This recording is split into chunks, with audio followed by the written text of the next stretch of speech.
Well, welcome everyone to our today's webinar. I'm very happy to be joined by Tag Shah, who's gonna tell us about redefining your hiring process. She's actually the founder of Centric Consultancy, and will give, of course, a little intro about herself in a minute. To give you guys a bit of an overview, what we're gonna have as an agenda for today. A bit of housekeeping at the beginning, just to give you an overview about the webinar, how it will be structured. Quick info about who am I and why am I talking, also briefly about 9am and code control. Tech will follow up with a presentation, and at the end we also have some question and answers. But whenever you have questions, you can ask them at the end, or also feel free to share them during the presentation over the comment function that I'm 100% sure everyone is aware about. And once you will close the webinar at the end, a survey will pop up that we will be very happy if you actually give us some feedback to show us how we can improve ourselves. That being said, welcome everyone. My name is Bastian. I'm CEO of Code Control. I actually joined in January, so this is my second month and my first webinar of many to follow. So I'm very excited to have my premiere today. And yeah, I'm CEO of Code Control, but not of 9am. And 9am is the actual host of this event. And in case you haven't heard of 9am yet, to give you a little overview, it's an operating system for freelancers, for companies. And we kind of try to solve issues from the modern workforce. That means we want to help the freelancers to manage their life, and also for companies to manage their collaboration with the freelancers. So as this is a very HR focused topic here, and also I think a very HR focused audience, we have the main belief at 9am and Code Control that freelancers are like a fundamental piece for the talent organization. And 9am is trying to solve that pain. So it's a platform where you can find in real-time freelancers for all of the projects, small and big projects that you have coming up, and hire them without any self-employment risk. And this is what we have been working on. And the second business, it grew out of Code Control. And Code Control was founded already back in 2016 and is one of the most successful platforms for freelancers. And as you can see here, we have a 2% pass rate for our freelancers to actually join our community and get considered for projects. So we take care that the quality is right. We're German-based in Berlin, but we help companies in all over Europe, also internationally speaking. We just onboarded a customer that had a demand in the US a few days ago. And yeah, pretty much for all the typical tech services that you can imagine, and the tech stacks where we support with our freelancers. And another service we added recently is about our remote experts, where we try to help companies to hire remote talents, but this is for fixed positions. Now, quick intro, because I know we're all here to listen to. So, I will once stop my session, and then you should be able to share your screen with us, if I'm not mistaken. Yes.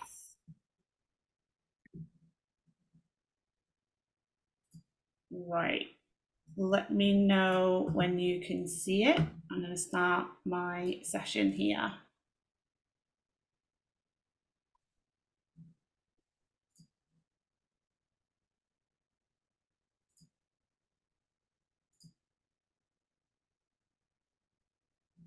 So hopefully, once this stops blinking, you guys can all see my screen.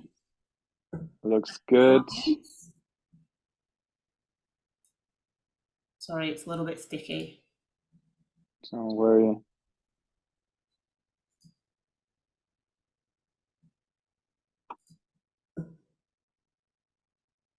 Okay, hopefully you can all see what I can see. Yes, it looks very good, Tag. Excellent. Okay, so thank you so much for introducing me there, Bastian. Hi everyone, and thanks for joining me today. As Bastian did give me a little bit of a brief introduction, my name is Tak, and I am the founder of Centric Consultancy. I've helped numerous businesses redefine the way that they attract, hire, and retain their talent. So today I want to talk to you a little bit about focusing on the redefinition of the hiring process that you use to apply when you are either gaining new staff, onboarding new staff, or even when you're thinking about retaining some of the current people, because they've got to go through the process too. So I'll be talking to you not only about how it can be done, but also why it's really important to just introduce some of these small kind of changes into your day-to-day recruitment practices. So first things first, the why. So if we think about why it's important, so if we think about the why it's important to make sure that redefining your hiring process, or even recreating from scratch sometimes, how it can actually keep your business going. So it's not just redefining for the people, it's not just making your life easier, but it's actually making sure that the plates your business is spinning actually keep going. It's not slowing your business down at all. So you probably all know, everybody knows all over the world, the recruitment landscape has changed significantly over the recent years. And a lot of companies, they look like they're making the changes they need to on the surface, but when you scratch the surface a little bit, they're not making the changes that they need to make to be able to keep up with industry trends or candidate trends or what candidates are actually looking for. And these days, if any of you are on LinkedIn or social media of any kind, you will notice there's a lot more chatter around recruitment best practice, what it should look like in 2024, and the kind of red flags that candidates should be looking for when they're in the hiring process. So those red flags and the kind of hiring process that you will be following actually gives the candidates a bit of an insight into the kind of employer you might be. So it's really important that following a process that is effective, that it is good for the candidate, it's good for the recruiter, and ultimately that it's good for the business. And that's why it's really important to keep up with what the candidates are expecting from their prospective employers and how you should be evolving your process alongside those expectations. So what I'm going to go through today, it's not just for recruiters, it's not just for hiring managers, it's not just for CEOs. This is for pretty much anybody who is part of the hiring process. Really, there is no excuse from anybody. These are all changes that pretty much anybody who's involved in the hiring process can quite easily implement. So logically, I'm going to start with the very top of your process. So the first thing that I do when I go into businesses and they want me to kind of help them either create a process or even redefine or make changes, the first thing I get them to do is a bit of an inventory of what they're doing right now. It doesn't matter how elaborate it is or how complex it might be or how simple it is. It's really important to take stock of what you're doing right now and why you're doing it. So it's some of the questions that you should kind of be asking yourself is, what's the purpose of each of your stages?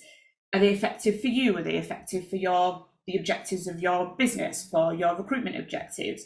Where can you streamline? Where can you simplify things? And are you offering, and this is a big one, are you offering a great recruiter experience and a great candidate experience?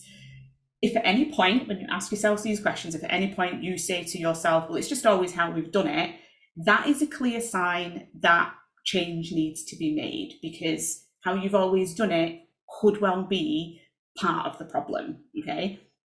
So by thinking about some of the questions there that you can see on the slide, you'll be able to start identifying some of the strong spots and the weak spots within your process. You'll be able to navigate with a bit of confidence what might be a bit of dead weight, what can be removed, what's not necessary, and what are the strong points where you are really kind of adding value to your process and what can stay. So asking these questions to yourself, to your team, is a really great opportunity, not just for improving your process, but also improving the way that your recruiters are actually managing the process. So really taking stock, really going back to basics and seeing how you're doing things right now, again, regardless of how big and fancy your process is or how basic and simple it might be. Ultimately, if there's any part of your process that doesn't currently add value to either the company and the recruiters within it, or the candidates, preferably you want both, but if it's not adding value to literally anybody that is in your process, it's really time to kind of make those changes. You're practically wasting your time and that of the candidates if we're not asking these questions and we're not ready to make these changes. So when you're looking at your process, one of the things that we need to think about is candidate experience. Now, I'm really big on candidate experience. For me, it is the central focal point of your entire recruitment process. What I mean by that is ultimately your hiring process is to bring talent into your business, right? if you're not attracting the right talent, or you're attracting the right talent in the first instance, but your process is putting them off, that is a problem. And that is all part of the candidate experience. And the candidate experience, there is a bit of a misconception as to where that candidate experience kicks in. The candidate experience, in my opinion, kicks in from the moment you advertise your job. And that is the moment that you need to make sure that each and every stage, each and every touch point is going to be adding value for them or for your business, or preferably both. So again, some of the things that you might want to think about is, how many stages do you have? If you need more than 2 to 3 stages for any one particular type of role, obviously there are some roles that I'm not including in this, but generally speaking, if you need more than 2 to 3 stages, you either don't have the right interviewers in play meeting the talent, or your talent pool isn't strong enough. It could be that we need to go back to the job description, redefine, and really fine tune what it is that you're trying to attract. Because if you've got a ton of people who are in the process and if it's not helping you decide, that's the whole point of the interview process, is to help you decide who's the right person for you. And if you need more stages than, say, 2 to 3 stages, it could well be that either you've not got decisive and organized interviewers, which is totally fair, and I'm going to come back to that in 2 seconds, because interviewers should be organized, they should be decisive, and they should be honest with why they are progressing talent or why they might be rejecting talent. Or it could be that we're just not attracting the right people. Whichever way you look at it, it can be fixed, it can be addressed, and it can be resolved. Now, coming back to the interviewer, I'm not bashing interviewers who are indecisive, not at all. I've been interviewing for about 7 or 8 years, and sometimes you do come across talent that is amazing and you've got a gut feeling and their CV looks great, but you're just not quite sure if they're suitable for the job. Or it could be that you have somebody in front of you who on paper is like a star, but for some reason their interview just isn't hitting the spot. But this is where I say you need to be organized, you need to be honest with yourself. It could be that somebody's great on paper, doesn't mean they're going to be a fit for your business, for your team, and for the gap that you've got within your team. Conversely, it could be that somebody is great at interviewing, but it could be a little bit of a shot that you need to give them. Either way, it might be an idea for, and I believe that everybody should have this, it doesn't matter how experienced you are in your business, interviewing takes a slightly different technique, and it could be that interview training might be required, and that's absolutely fine. It is the business's responsibility to equip their hiring managers, their interviewers, with the tools that they need to be able to do their job effectively. And if hiring and interviewing is part of that, they may need a little bit of training. 1 or 2 sessions is probably going to be sufficient, the kind of things they need to look for. But we always need to be thinking about the candidate experience and how you are actually delivering that. To say that you have a great experience or you offer a great experience isn't enough. You need to, again, do a bit of a stock take on how you're actually delivering that. And be honest with yourself, because you should be always evolving. What's right for you today, maybe in a year's time, might not be hitting the mark anymore. So really being honest and decisive with that is really important. Now, one of the pro tips that I give to pretty much every company that I work with, and it could be that some of you are already doing this, but one of the things that I use is what I call a scoring matrix during the interview process. And this will help you when you are redefining your process. So if you list key competencies and skills for the role, this could be from your job description or your job ad. If you list the key competencies and the key skills that you're looking for and score your talent that is in your process against those as you go along through the process, what that allows to happen is it avoids any unconscious bias, any unconscious kind of biased decision making, and it really backs up your decision making. It's because it's data driven, right? So I'm going to give you a little bit of a sample of what that scoring matrix might look like in a second, but it avoids the biased decision making, but you also have something that is finite backing up your decision, as opposed to a gut feeling or an opinion that you might have, which gets a lot of companies in trouble these days. Sometimes interviewers can't decide, they struggle, they need another interview to help shed more light on somebody if they're right for the role. But again, coming back to what I was saying about candidate experience, it's not only giving them a bad experience, but it's also using a lot of time from your leaders who could be focusing elsewhere on business critical areas of their work. interviewers need to be more confident with their recruitment and selection abilities if recruitment and selection is part of their job. They need to be a bit more confident with it. Now, we've all heard of keeping it simple, and we've all heard of, streamlining and making things as simple as possible. And the same applies here, as it does with any other process, the same applies here. Keeping your process as simple and stripped back as possible is basically what you want. That is the goal here. Making sure you have the right people assessing the talent and giving the training that they need in order to be able to do the job. But coming back to the pro tip that I gave you before about using the scoring matrix, it looks a bit like this. So you will list on one side, you will list all of the key competencies that make this role what it is, right? So it could be human skills, it could be technical skills, whatever it is that's really important that you need to be able to see from the candidate in the interview, list them on one side, have a really simple scoring system up the other side. The total score, and this should be used throughout their interview process, what it allows you to do is see how they score against each of the attributes that you're looking for.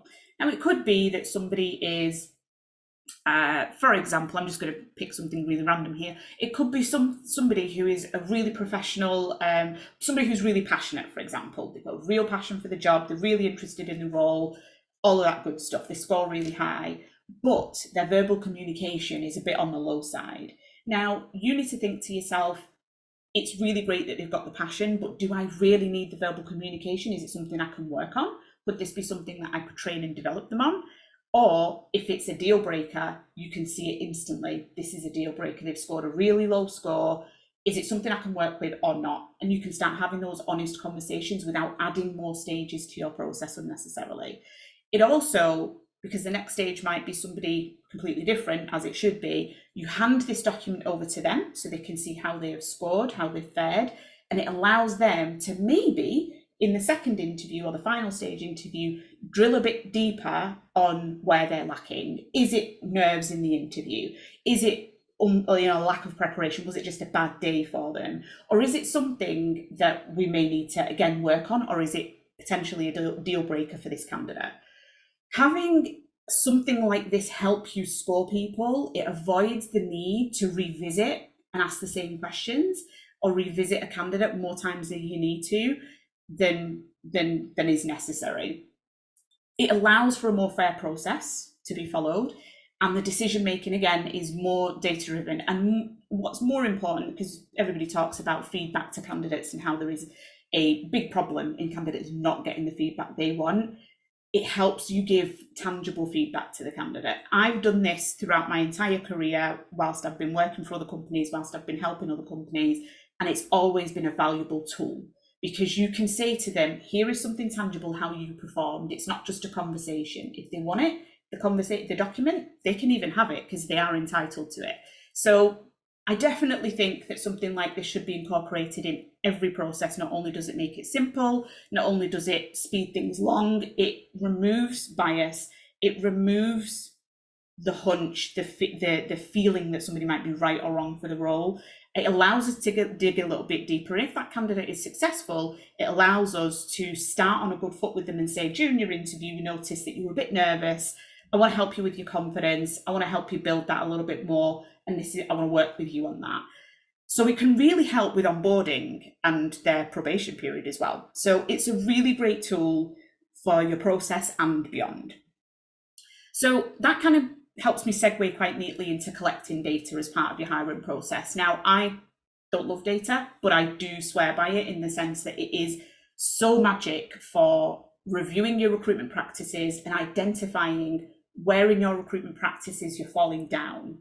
So you could have the best process, you could have the most slickest process, but if you're not hiring the talent that you want, or your turnaround time is too high or whatever it might be, you need to identify where it's falling down in your process, and collecting data is a really great way of doing that.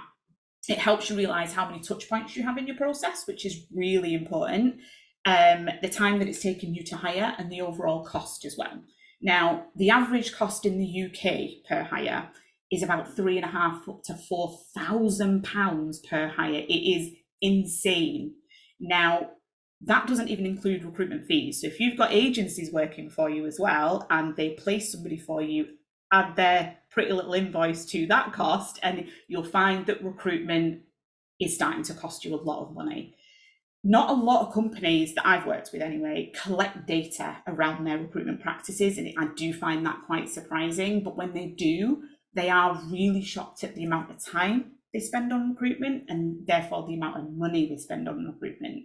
The longer it takes, is none of this is like groundbreaking information, but the longer it takes to, and the more interviews you have and the more stages you have, is the more money you're spending on recruitment, right? By digging into the data, by collecting the data, by digging into the data, you can identify not only where your process is falling down and needs to be improved, but you can identify maybe training issues with your people, which is fine. Everybody might need a bit of a nudge and an encouragement sometimes. Maybe some tech issues that you might need to update, maybe some system requirements that you have. Think about, like, do you have the appropriate systems and the appropriate people to recruit effectively? Data, collecting data, whether it's on a weekly basis, every couple of weeks, maybe every month, is really important to kind of help you understand where you're spending your time and money and where it might be unnecessary. If your turnaround time is high, what kind of experience do you think you're giving to your candidates? So again, loop back to the candidate experience. For me, collecting data is simply the best way to unearth outdated practices that are probably no longer serving your business, probably haven't done for a while. So if you're not already collecting data as a rule, as a standard practice in recruitment, I would urge you to do it. And if you are doing it, make sure you're doing it regularly and really make sure that you're actually doing something, creating solutions around the data that you're collecting. Collecting isn't enough. You need to make sure that you're implementing the changes that you need to make. So then moving on to talent attraction, I am a big fan of looking at internal people first. Okay, for me, it's like more often than not, when companies need to hire, they will prepare a job description, prepare a job ad, they'll give it to their recruiter, it'll get put out on a job board, they go through the usual motions. Okay, I'm not saying that everybody does this, but a lot of companies that I've worked with, this is based on my experience, but by doing this, you've just basically alienated a massive portion of talent that is sitting right under your nose, okay? Internal talent, in my opinion, again, and from my experience, is by far the best way to fill a role. They're already onboarded, they're familiar with your business, they're probably familiar with the role and the expectations, and other than a little bit of upskilling, maybe a little bit of training, they're probably quite ready for the role.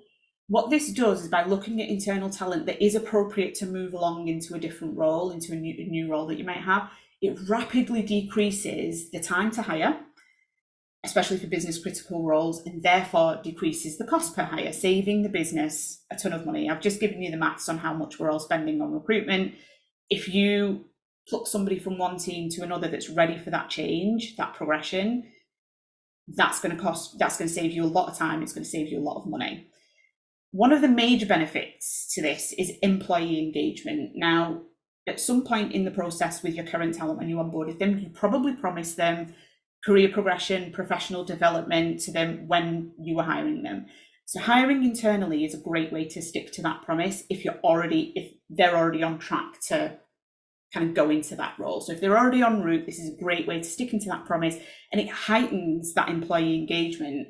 You may need to, as I say, make a small investment when they first move over, maybe upskilling, a course, training, development, but that's going to cost you a fraction of what it would if you hire somebody from outside your business. And again, employee engagement will go through the roof. People will be able to see that this guy or this girl is going up the ladder.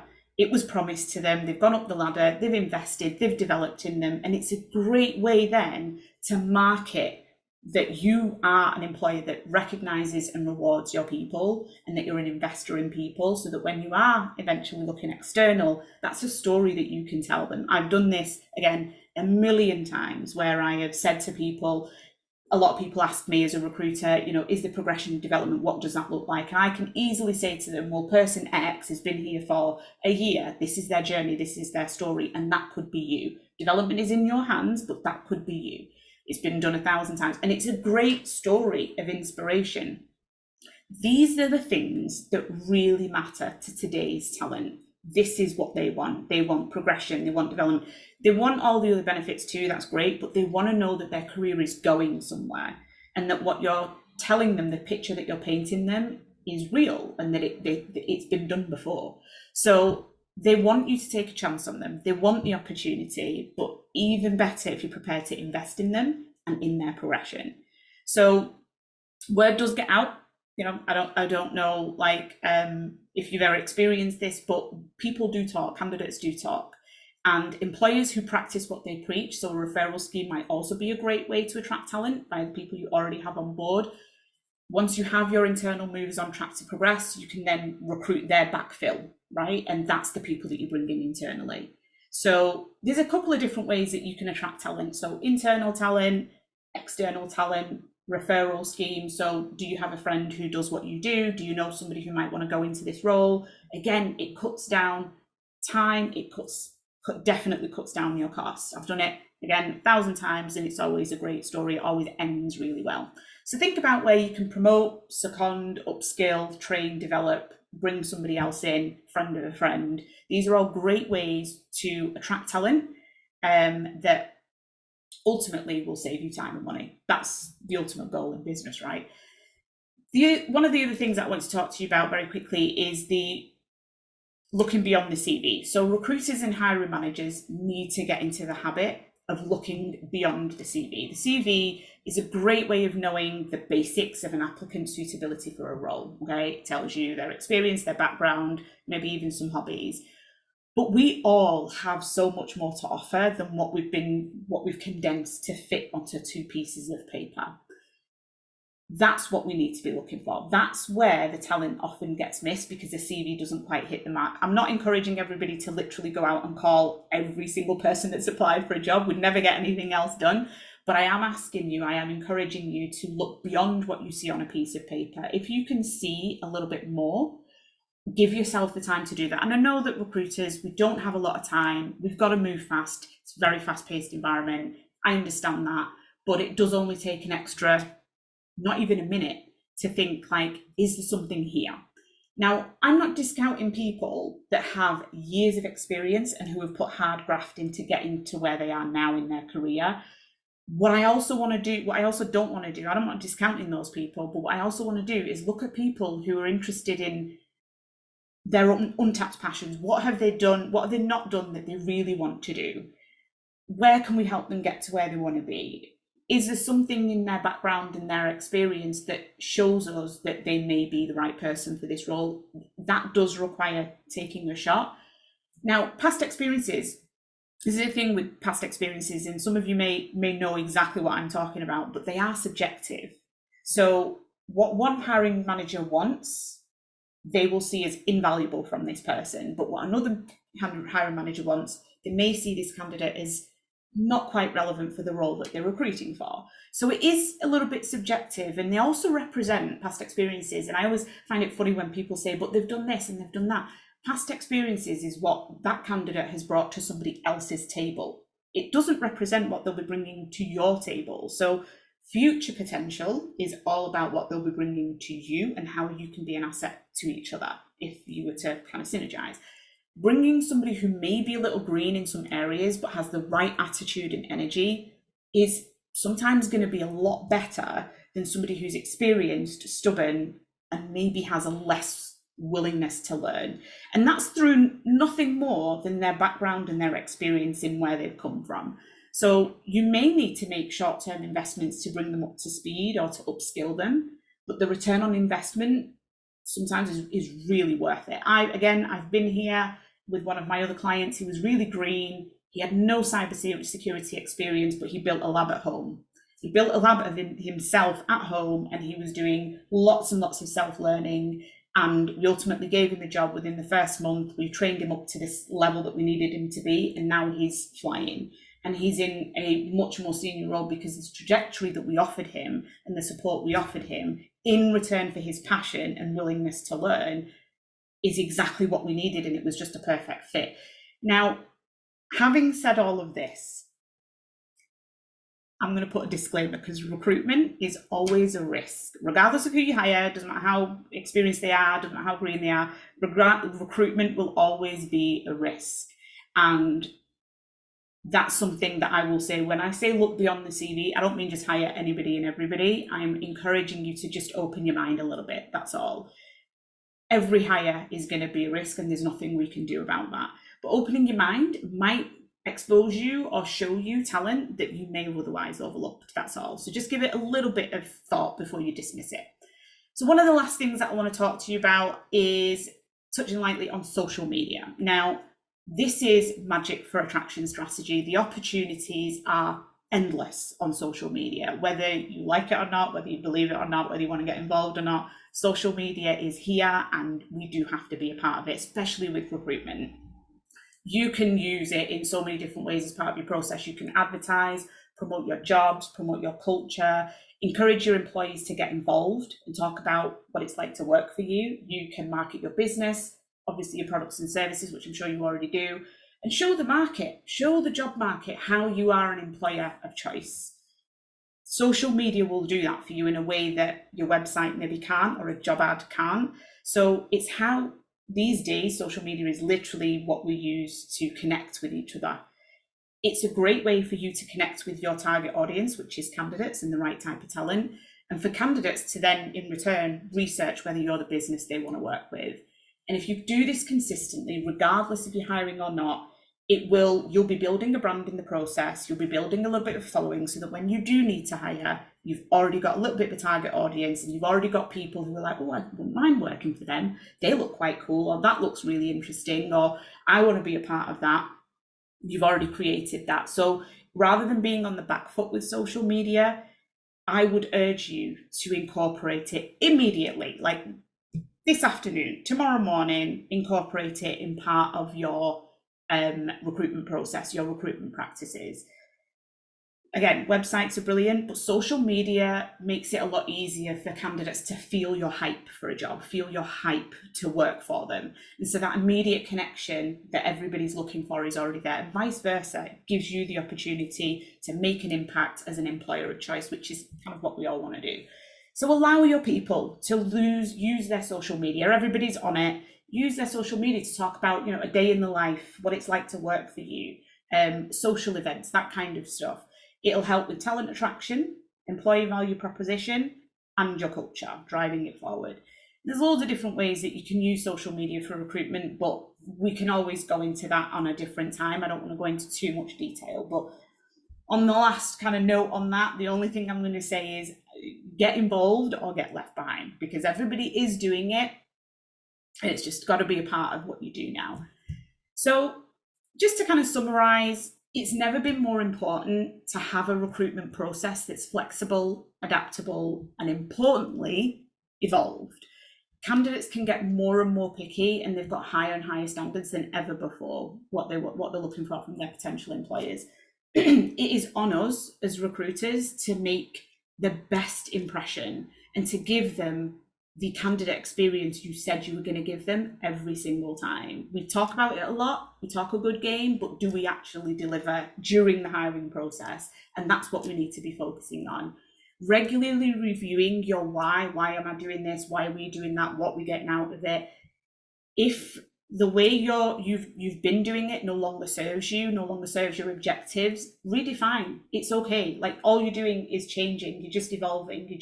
You don't need to drastically change everything in one day. It doesn't need to be overnight, but changes do need to happen. If you've got a process from 1995, it's not going to help you today. And then relying on data. Collect the data. Your business, needs it. Review your standards. What kind of standards do we have? What kind of practices are we following? And your data will help you do that. And then where it's not good enough, you can improve. Where you can save time, you'll save money. And always developing your attraction strategy. Can we promote from within? Can we upskill someone from within? Can we move people around the business to fill that skills gap? That's what's going to improve your internal team morale as well. And then when you're looking at external talent, be confident in looking beyond the CV. Go with your gut instinct if you think you're onto a good thing. include them in your process. Not everybody is great at making a CV. Not everybody is great at it. So don't judge somebody by just what you see on the paper. If you get a good feeling, go with it. And then lastly, don't forget about social media. It's a bit of a minefield, and it's not everybody's cup of tea, but it is filled to the brim with opportunity and probably the very talent that you're looking for. So that brings the webinar to a close. Thank you so much for joining me. Thank you so much for sticking with me if you're still here. I really hope that you found today valuable. I hope you've taken some nuggets here and there for yourself. And that's me. Over back to you, Bastian. Perfect, Tag. Thank you so much. Take a deep breath, embrace it. The questions are coming in 100%. That being said, question and answer session, we'll do it for a few more minutes. So in case, dear audience, you have any questions, feel free to post them in the chat. Yes. One thing that I can say ahead of that is, so social media, obviously a topic that is very important to you. In Germany, we always have this kind of joke about the fruit basket that companies, when they post a job ad, they always say our benefits, we have the fruit basket. Yeah. It kind of became a running gag. And recently I saw that the company started to say as a benefit, not any longer the fruit basket, but they said, we have a strong brand and very well-known brand on LinkedIn. And I hadn't seen that before. And would you say this is kind of social media as well, that companies promote themselves very, open, and we're an attractive employer and a great place to work at on LinkedIn? Or would you say it's more important to be on TikTok and Instagram and Snapchat? What is like the channel to really communicate, or does it depend on your target audience at the end? Yeah, I think it definitely depends on the type of company that you are. I think it depends on your target audience. It depends. So if you, for example, are a PR marketing agency that's all about current trends and all of that, if you're not on all your social medias, something is definitely not right. So I worked with a PR company, and they worked with a lot of celebrities, and they had a lot of hype around what they do, but they own every single social media platform. They don't talk just about who they work with or what they've been doing. They don't need to talk about, oh, come work with us, it's going to be great and this is what you're going to get. They don't actually need to do that, because all they talk about is their business. All they talk about is their projects, what they get to be involved in, that kind of stuff, so that it attracts you to the job necessarily, not even just the company, right? So then you've got other companies that they say that they've got a great presence on LinkedIn. And again, I've worked with these types of companies. We have a great presence, we have a great culture, but then they don't talk about it.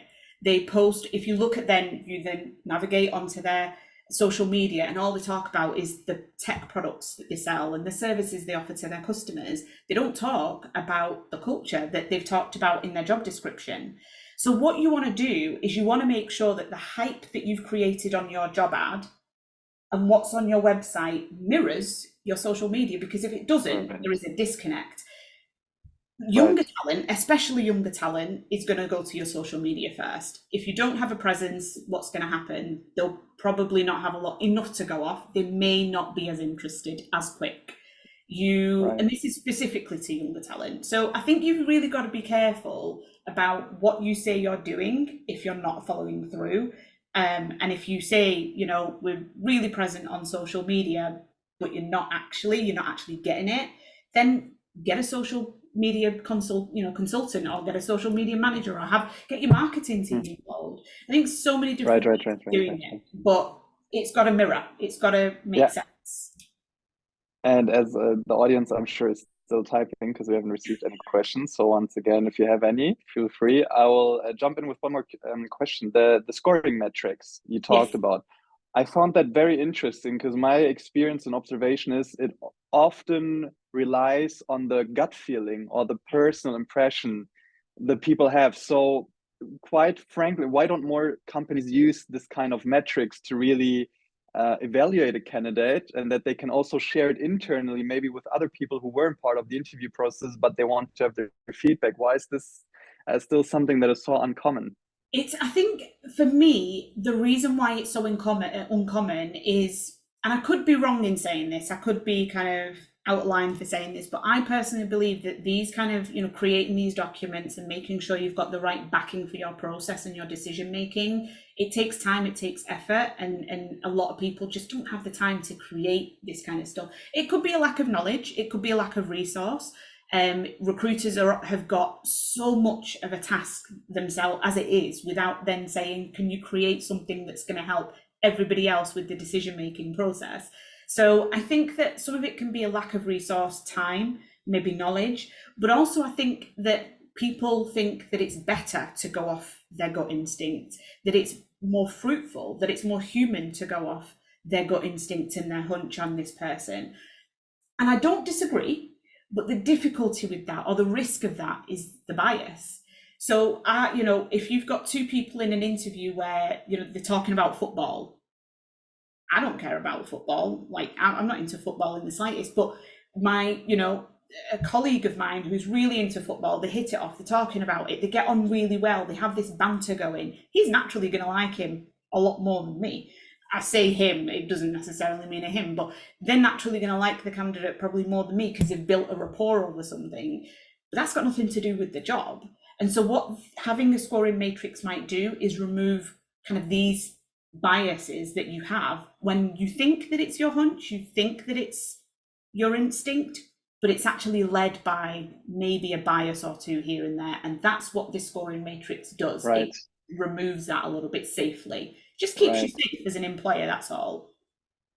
So we actually received a question, late check, and I appreciate it. Do you think that automatic or templated responses to candidates create a negative impression of a company, or create the feeling that they don't care? What do you think about that? I think it can be taken either way. Okay, so you are going to get a lot of people who simply do not appreciate what recruiters have to deal with when they're managing the process. Okay, I think people think that we get a job, we advertise, and we sit back and just wait for things to come to us, that we have got all the time in the world. But I have had hundreds of applications to one job. It's not possible, right? It's not humanly possible. I'd never get anything done if I was to give them all a tailored individual response, okay, to their feedback. I think what's really important for me is that you use your judgment. You decide what is right and what is fair for that candidate. So if you've got somebody who has simply applied for your job and they're not right for it, in my opinion, an auto response is sufficient for that person. Thank you for your application. We've had a good review of it. We've shortlisted the people, etc., etc. But if somebody has entered your process, so that means from screening onwards, meaning they've taken time to speak to you, to meet with you, to interview with you, you've asked them to prepare, they've really invested, and so have you. I think that person deserves a tailored response. In fact, I wouldn't even email that person. I would give them a phone call if they've not been rejected. So the reason for that is because you're going to shortlist it. You've probably got a handful of clients. You'll have the time for that. Set aside, time block yourself for feedback. So I think to answer the question, it can look unprofessional. It can look unfair. It can look a little bit shoddy. But I think if we're all honest with ourselves as recruiters, we know how much work we have to do. I think that it is fair to, if somebody is invested in the process, they deserve a tailored response or a telephone call.